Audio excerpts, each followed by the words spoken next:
Cell phones on violent. All right. Welcome, everybody, to another amazing episode of the Nailed It podcast. Bum. Nailed it. I'm joined today by my good friend, my bourbon, whiskey, scotch drinking brother from another mother, a guy who is super smart in the world of private money finance. I would call you. You're a private money tax avoidant ninja. I love it. Anything I'm You're a ninja at, I like tax being a ninja. avoidant ninja. So I brought Derreck back on. Derreck is I think you're the second guest. You and Brian Burr have been on 3 times. Right on. Yeah. But the good part about you coming on is that you're always, your situation at Quest is constantly evolving, and we're going to get into that. Want to give a big shout out to my buddy Steve Davis with the Total Wealth Academy for providing this amazing studio. What you guys cannot see behind us, I'm gonna put. He's grabbing some Legos. I'm grabbing. This is pretty impressive. This is what Steve does. Steve puts together these amazing little artifacts every week. Do you know the reason why he started doing this? It's so cool. I don't, but I mean, God, I like puzzles, so. Yeah, he started doing this because he was losing dexterity. And he read somewhere that if you put together Legos, that it like retrains your brain.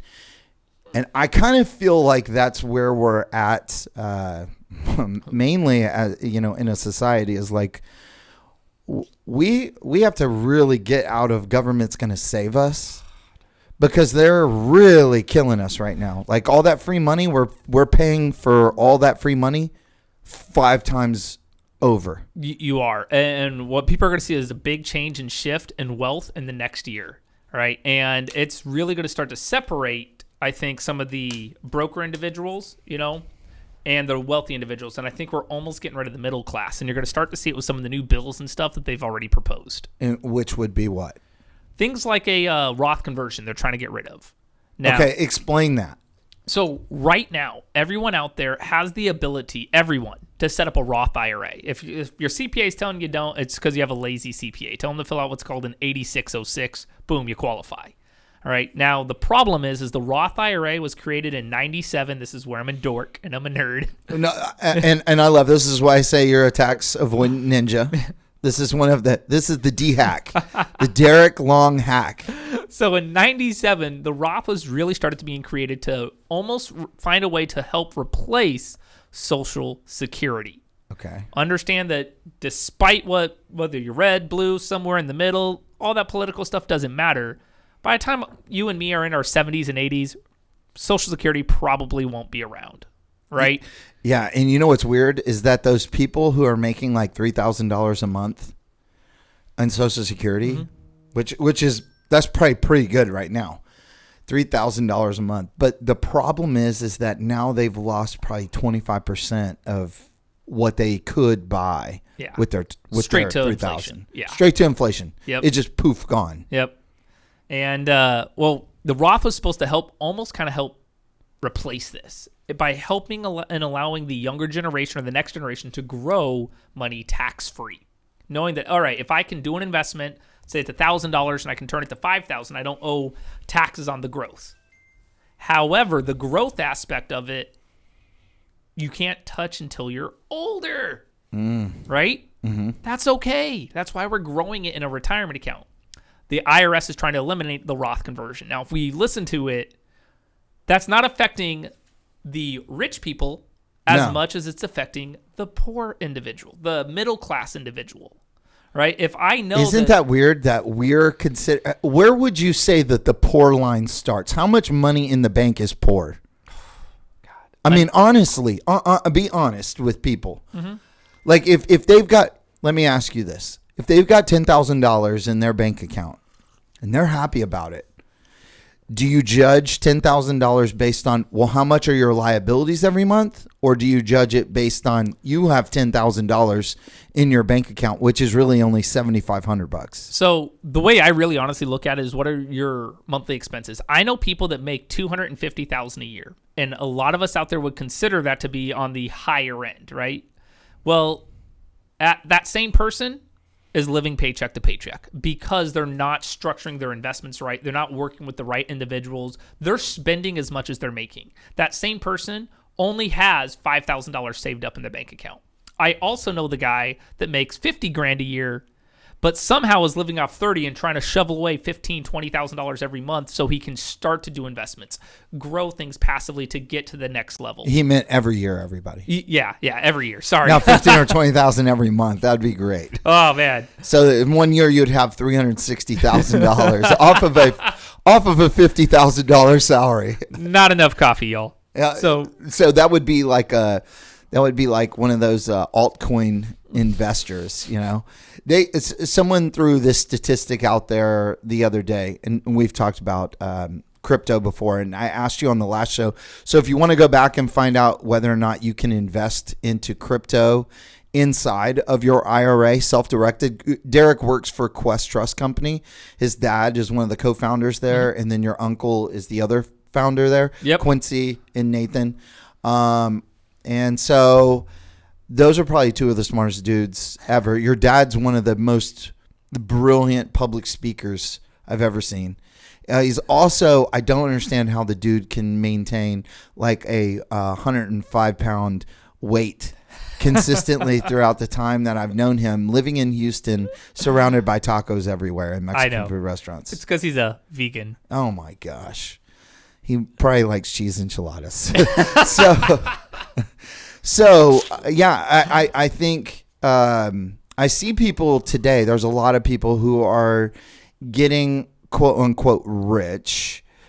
They have this money sitting inside of a wallet, a digital wallet. Yep. They listened and then I guess you want to say that they invested. They invest into these little memes and then they quickly raise their money.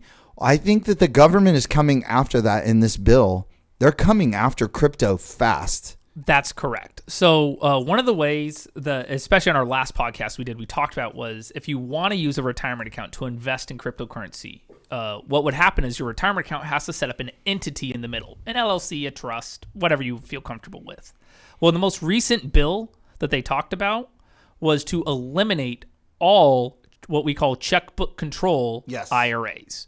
Now, I personally got to participate on multiple lobbyist efforts. You know, I got to speak with Ron Wyden's staff, which is a senator out in Oregon. I got to speak with Elizabeth Warren's staff, who ran for president, against Hillary. And after speaking with their staff, believe it or not, we actually were able to get them to drop only that portion of the bill. But what's scary about it is that means it's on the IRS's and Congress's radar. Already. Right, they're already looking at it. They want to eliminate the IRAs being able to invest in things like cryptocurrency, own those private assets, and it was way more than that as well. But I can't understand how these people who make a massive amount of their wealth on real estate are trying to take away the advantage that was created 200 years ago to avoid taxes and build generational wealth through real estate. Yeah. And it's crazy to think that. And that was actually one of our tactics was, with indirectly, I physically asked Ron Wyden and staff, like, can you guys tell me what you personally invest in? And just think about it. Do you own more stocks or do you own more tangible assets? Right? And which one pays you better? Which one do you feel more comfortable in? Don't answer me. You don't need to because it's your private business.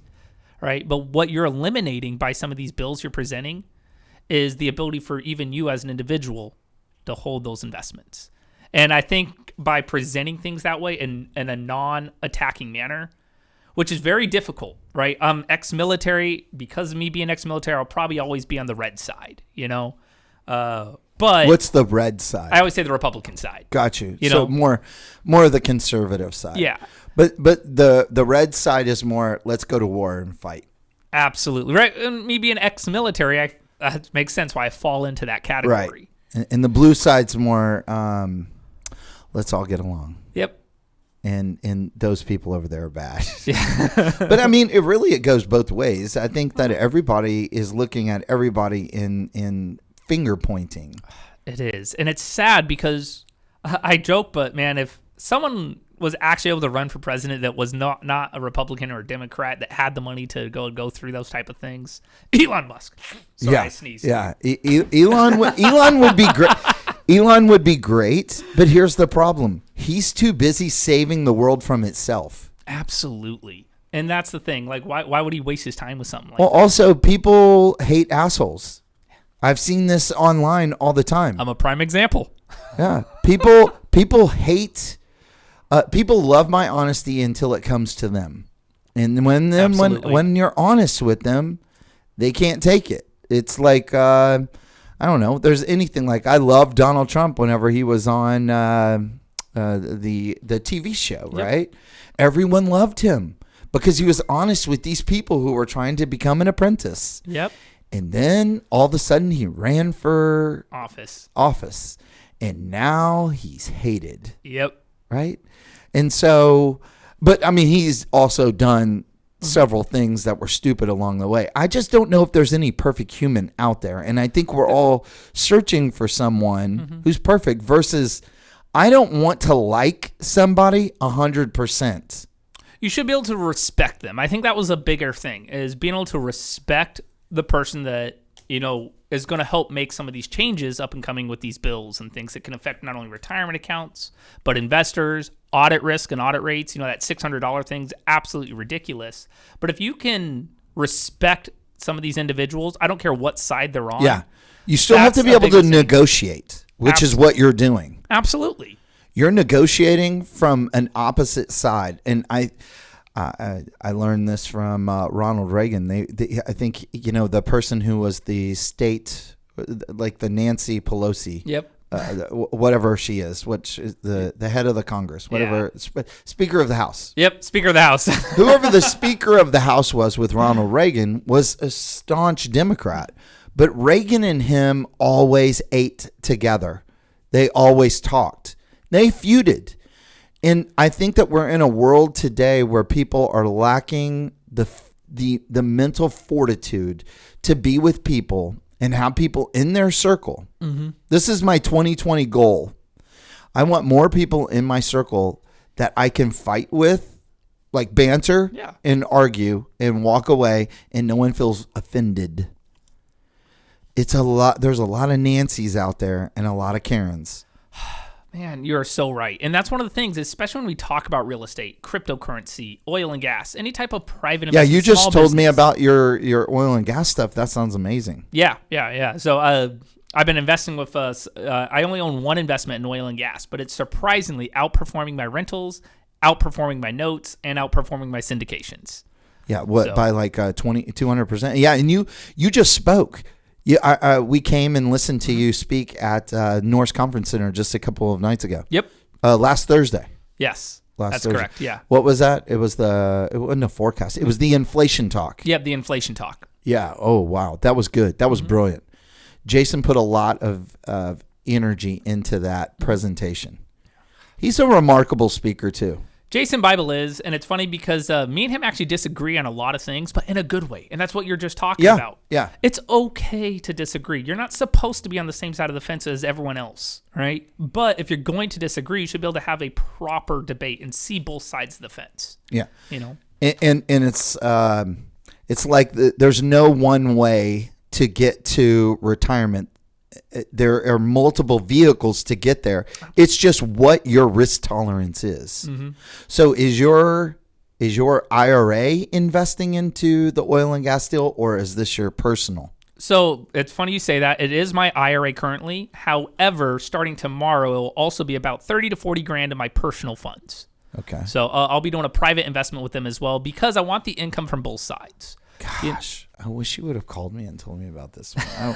I want to get in on this one so bad. It sounds so good. This is so good. And this is another reason why you need to go to the Quest events, because they are opening they're opening this big huge door for you to walk through and meet people, get to know somebody, in this space. They're very approachable. They're easy to talk to. Everyone needs to open up a self-directed IRA. Absolutely. In some form or fashion. And Every single person. I don't care if it's even with me. It should be an HSA. Yeah, if you at can minimum. Yeah, if you can at least qualify for an HSA or an ESA for your kids, get one. And it doesn't even have to be with Quest. I work for Quest, so of course I'm biased. Yeah, I'm biased because you're right down the street. Right? But no matter what, if you're out there and you're listening to this podcast, you guys need some sort of self-directed IRA because it's honestly one of the quickest and best ways to build wealth. And I'm going to disagree with him because he said that that he wants to be around. It's okay to disagree. If you're stupid if you're not with Quest. Quest is right down the street. Anytime that I've had a problem, I can put a face with the customer service. And I've had problems. Absolutely. I've had problems. No and company's perfect. Every time I've had a problem, I call you.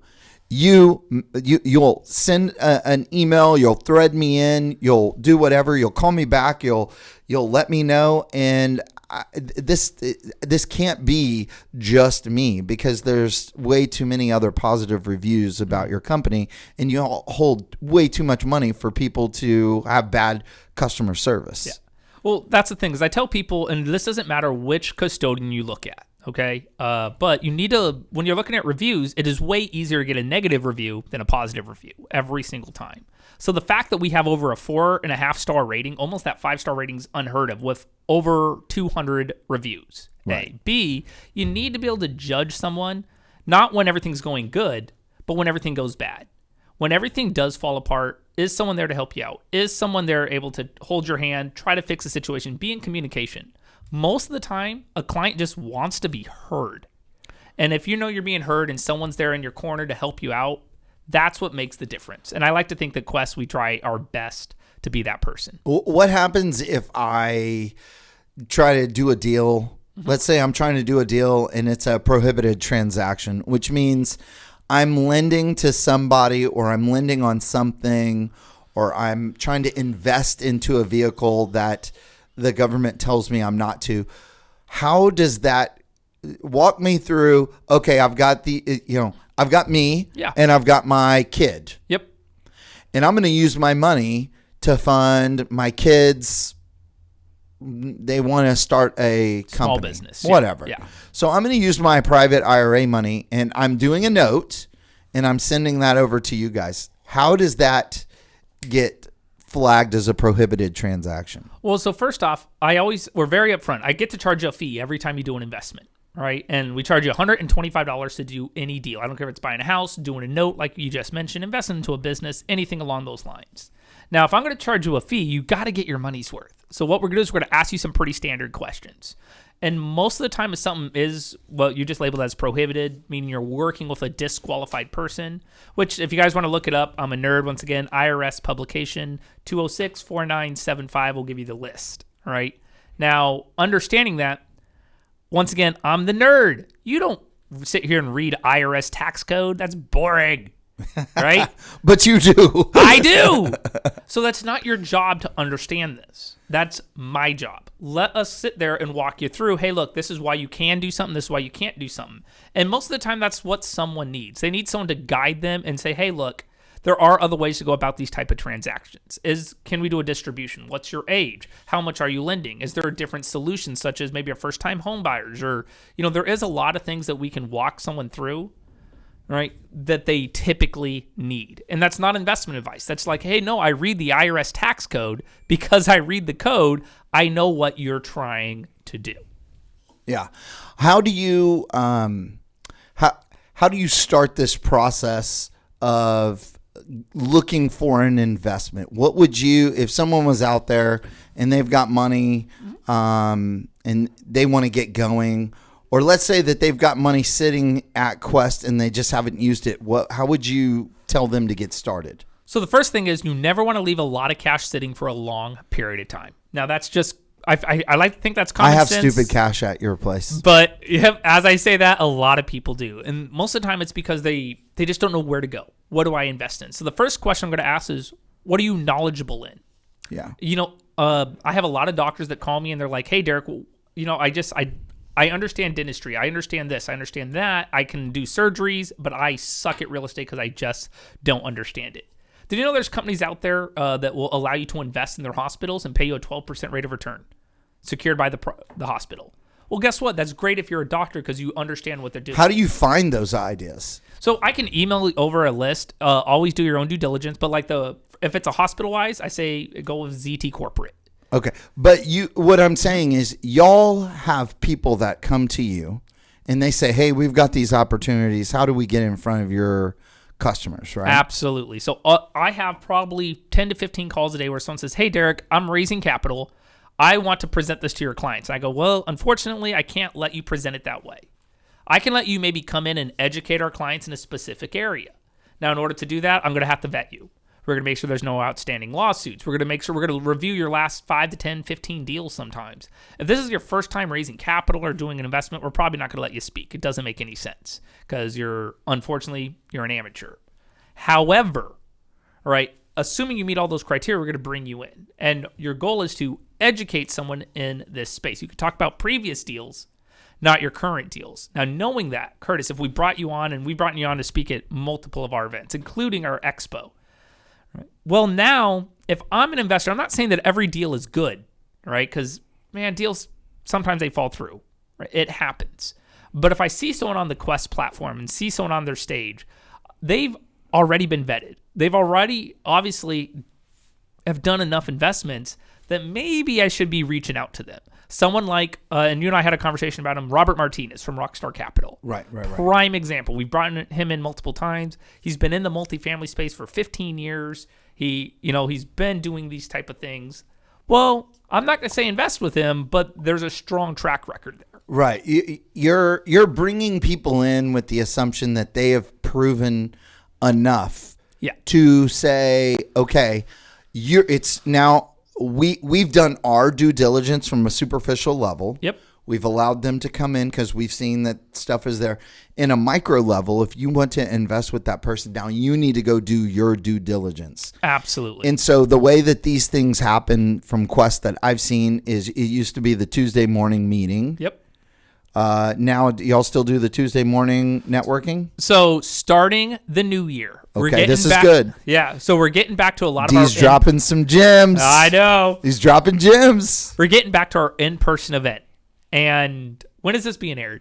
This will be aired in two Saturdays. All right.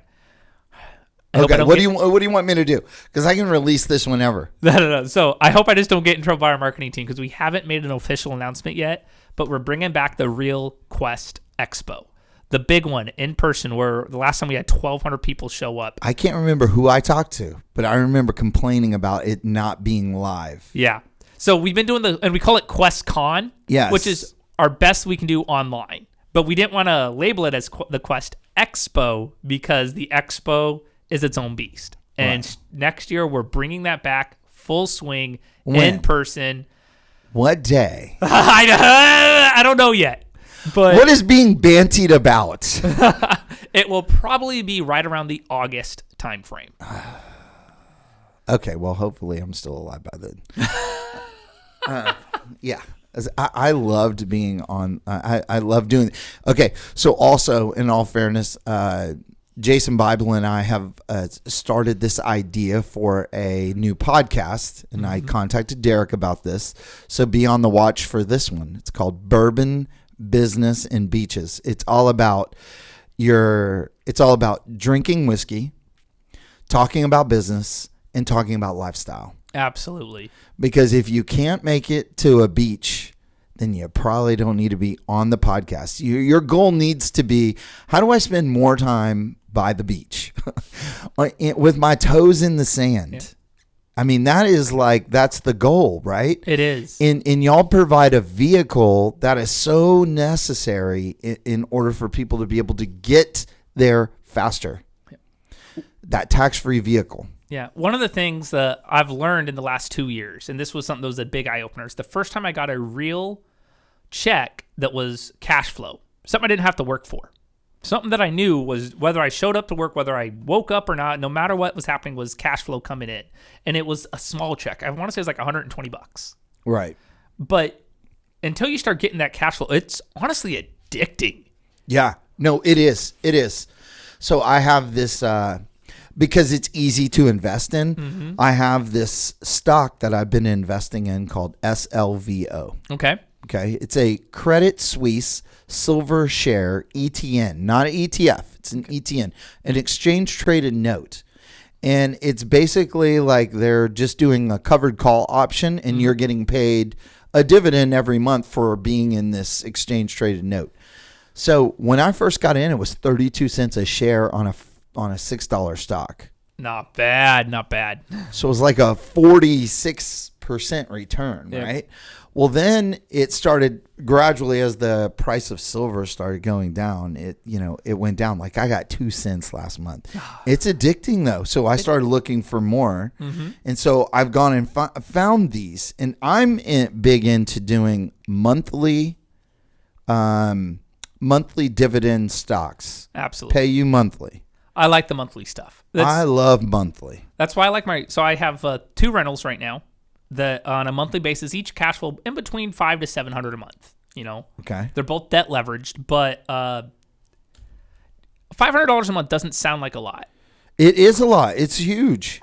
But the difference really comes down to that's a car. Right. I now have a free car. Right. You have the other $500 to $700 one. Man, I'm almost covering a mortgage payment. So, yeah. No, you're 100% right. Keep going. I'm sorry. I'm going to interrupt you, or I'm going to piggyback onto your thought in 1 second. Well, no. So, like at some point, you're like, wow, I know you can't live off $500 a month, but you're eliminating a bill. You're eliminating something that you don't have to work for anymore. And I think too many people have gotten used to that. Well, I have to work to make my $500. And now that I make my $500, I'm going to go buy something. Man, no, if I could do something one time, own that rental, own that note, own that, whatever that passive investment is where I don't have to exchange my time for dollars, that changes your life. It doesn't have to be that $1 million. Right. So 2 things. One, we began the show with you need to start thinking differently, and that everybody is basically brainwashed into the same comforting deal. Absolutely. I go to work, I come home, I buy expenses, and then I've got to work more to cover more expenses. Yep. And then I've got to pray at the end of my life that my Social Security and inflation don't wash each other out. Yeah. So what Derreck is talking about, and what I'm going to challenge people on, is we're getting really close to the end of this year. Yeah. You need to be the thing that changed my life was the Chris Funk vision board. He had 2 vision boards. One was the 5-year and one was next year. So I went and made a vision board. And out of my vision board was I wanted to travel the world. So I needed a passport. So I went and got a passport. I was 44 years old before I got a passport. Before I left the country, I had this whole view of what Mexico was. You're in your 40s? I'm in my 40s. Yeah, you look good. I'm 47. Damn. I'm sorry. So I'm 47. Yeah, I am old. I am old, and I have a dad bod. But I'm working on it. I'm back. I'm out of the honeymoon. I've drank all the drinks at the unlimited drink resort. But I had this vision in my mind of what Mexico was before I got there. And then once I got there, I'm realizing the wall is being created to keep the trash from the United States from going to Mexico, not to keep Mexico from coming over to Texas. I don't know who in Mexico would rather live here than there. I would rather live there all the time. But I don't know. My dollar goes a lot farther over there. So there is definitely some very pretty places. My wife, she's Hispanic, and when we get to go down there, especially with her parents and her grandma and stuff, Mexico is actually very pretty. It is unbelievable there, especially if you go to the right areas. Yeah. Not Rocky Point. Yeah. But I'm going to come back, and you're talking about that $500 check. Okay. So that $500 check takes someone from, let's say they were making $3,000 net a month to live on. Now they've increased it by what? That's like, what is that? I don't know. What's the percentage that they've just increased? 60%? Just about. Yeah. You've increased your wealth by 60% by having one cash flowing asset that generates $500 a month. It doesn't take that much. And you just hit the nail on the head. You said it was a leverage asset. So if you don't know about that, what you need to do is get your ass up here to one of these meetings or one of your meetings and learn how to borrow from someone who has money. They're looking for an investment to sink their teeth into. Maybe you may not get one person. You may get 2 or 3 people. We're banting about what's called a private money boot camp, a 1-day deal where we'll teach you kind of like how to go and talk to people. We'll put you through a couple of exercises. Yep. Talk to people. You know, the best deal I did was with this guy, Jim Kennedy. Your dad would know Jim Kennedy.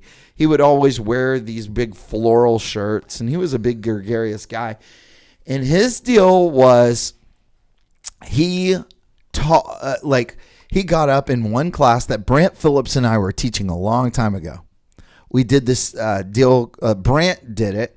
It was called Flipping Houston Live. Okay, people paid $4.97. Brant's a good guy. If you guys don't know him, check him out. Brant also wrote a private money book. Brant, I just released Brant's podcast this last week. Brant was on. I think I tagged you in it. I'm not sure. But yeah, Brant, I released the Brant thing. Brant and I were on for like an hour and 30 minutes talking. It was unreal. So I couldn't believe it. Brant sent me a message this morning. He said, "Hey, I watched our podcast. I'm going to get back to Jim Kennedy in a second." He said, "I watched our podcast," and he said the best thing that came about it was that we've reconnected our friendship. It was gone for a while. In doing the podcast, we were real and honest about it. But you know, I'm looking at my life and I'm going, here's someone that I have grown up with, and we've grown up hacking the same real estate tools. Steve Davis was our mentor. We went to Lifestyles. Quest IRA is where we go and borrow a ton of money. I have borrowed and had payoffs from so many Quest accounts. Quest has been like my second biggest vehicle for success. If I want to, if you want to hack your life in a microwave sense, like I need to speed up the amount of time that I can get into real estate, I go to Quest. That's the second thing. And the third thing is I would go to these private events like what you're talking about, QuestCon. Not free. It's a paid event. But you're paying to hack your life really quick. Guys, if you're ever worried about paying for events, understand that most of them are $50, $100. Dude, you're going to drop $100 at the bar. Like, yeah. You're going to, right now, it costs you $12 or around $10 to go through the drive-thru at McDonald's and get a shitty burger. Yeah. Understand this. You're getting a shitty burger and bad customer service for $10. 5 of those is 1 week. If you just did and said for 1 month, I just want to bring my I'm going to listen to podcasts every day. Okay, you can listen to my show. You could listen to Steve's. You could Google and you guys do like y'all do your own podcast, Lunch and Learns. Yep. I was just on a Lunch and Learn. Y'all do these Lunch and Learns. You could sit in your car each day and start feeding your mind. And Jim Kennedy would always do one thing. He would come up and say, "Hey, my name's Jim Kennedy. I'm a real estate investor. Could I interest you in finding out more about how you could earn greater than the normal rate of return on your real estate investments?" Absolutely. Like, who would say no to that? What's the normal rate of return? That's the question, right? Yes. That's the question that would come back to him. I'm glad you asked. The normal rate of return is about 6%. I'm willing to pay more than the normal rate of return. Now it may be 7%. Who knows? But whatever the normal rate of return, he didn't say, "Hey, can I borrow? I'm going to give you 15% interest." Yep. That's now the unicorn. There's too many people out there offering money. Yeah. What are some normal deal structures that you guys are running into? Well, so for me as an individual, nothing to do with Quest, right? But back in 2018, 2019, I do a lot of private loans to a lot of fix and flippers, and I charge 1% a month. Fancy way of saying 12% a year. Right. Okay. Right. 1% a month. I like this. See, this is a hack. So now we're going to transition from the people borrowing to, if you're a lender, here's a useful gem that you can use that makes it sound a much softer. Oh, I charge 1%. Absolutely, right? And I'd always do that as a sales tactic because people are like, oh, that doesn't sound bad. And it's 1% a month, which is really 12% a year. Okay. The problem with it is I can't even get 12% anymore because you know what? You're a lender as well, right? So if you're going to lend money, well, if Derreck's giving you 12, I'll give you 11. And I am now offering more for my private loans, but I'm offering me as well as maybe like, hey, I'll give you some advice. Yeah, I'll help you with contractors. I'll help you save money. So I'm going to charge you more, but I'm offering a little bit more. You also have something. Right? Absolutely. Yeah. Now, when I'm thinking about this back in those days, this means that real estate is always evolving. All right. And I think this is very important to understand because sometimes we get hooked up with someone that's not an active real estate investor anymore. Sometimes we get hooked up with someone that they're so focused on their coaching programs or something like that they're no longer doing real estate. Well, that means that in 3 or 4 years, a lot of what you might be going through could be outdated tactics. And I see it all the time. Ooh, this is good. This is another gem drop from D. So this doesn't mean that I think everyone out there needs a mentor. As a matter of fact, there's a lot of mentorship programs I think are fantastic that will really help someone get to where they need to be. They introduce people to active real estate investors. But one of the things you need to be making sure is, all right, if I was able to charge 12% prior, what can I charge now? Now, if I still want to try to get my 12%, I need to maybe structure things differently. It doesn't mean I still can't get it, but I got to think outside of the box. This is actually where a lot of syndications started to come into play, those multifamily deals, those senior living complexes, or your oil and gas thing. Yep, the oil and gas thing. There's a company out there that I know was it for a minimum of $10,000. Golly, I don't even know what it is, but they do like micro borrowing from people. They'll do a couple of these. And you guys not promote them, but Brian found out about them through y'all. Yeah. Well, so what's funny is one of the ways I started doing loans because I wanted to keep my 12%. Okay. Is I switched gears from doing a first lien to a second lien position. Oh, a gap borrower. He's lending on maybe the closing cost or maybe the rehab money. That's correct. And ooh, okay. So you guys, this is another good point Derreck's bringing. Man, you've been full of gold nuggets all day today. Dropping gems. It's funny. Second lien positions have a very bad rap. Yeah, they do. Right? But it's most of the time it's because someone just doesn't know what they're doing. Prime example is one of my most recent second liens I did. I went to do a loan, or a borrower asked me and they said, hey, Derreck, I need 10 grand for a property. Right? Now, obviously for 10 grand, I'm probably not going to get a first lien position, so I already know it was a second lien position. All I told the guys, I said, hey, can I talk to the person in first lien position? I want to make sure that they know you need more funds. Okay, you need to be pausing this and getting your pen right now. So I want you to repeat that real quick. Yeah. So, okay, you have your pen. All right. Yeah. Okay, he's getting ready to give you a couple point by point things that you should note. Yeah. So first off, I said, hey, great. I will give you a second lien position. I have no issues with that but you wanted to talk to the first step was I want to talk to the first lien. I want to know who's in first lien. I want to talk to them. Okay. I want to make sure they know you need more money. You know who was the first lien position? Jet Lending. Okay. Eddie Gant, and it wasn't actually Jet Lending. I always say it was Eddie Gant actually directly. Ooh, Eddie Gant direct. Yeah. And what was really funny is he goes, well, the borrower didn't ask me. I'll give him another 10 grand. Boop. So I lost my position. However, I think that's very important to understand that sometimes if you need more money, don't be afraid to ask your lender. At the same time, I've done this where the first lien position says, hey, that's not a problem, right? I understand they need more money because of XYZ.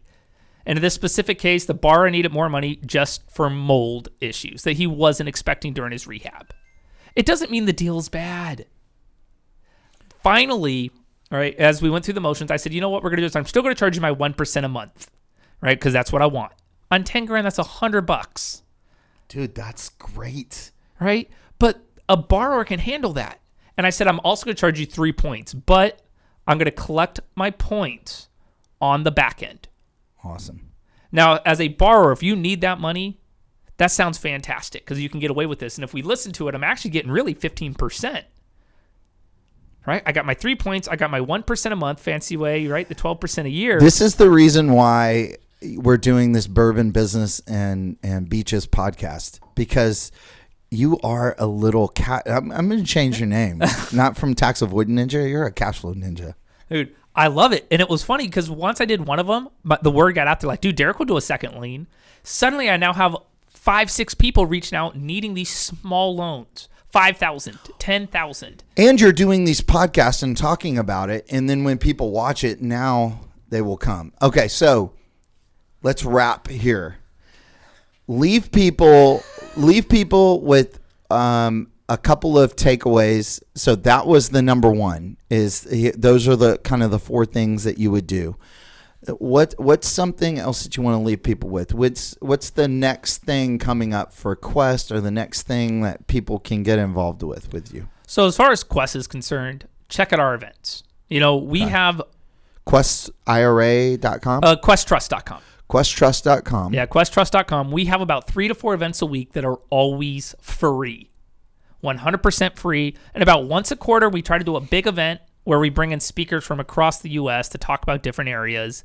And those we typically have to charge for. They're like $50. You know, make sure you check out those events. Get your education where you can. All right.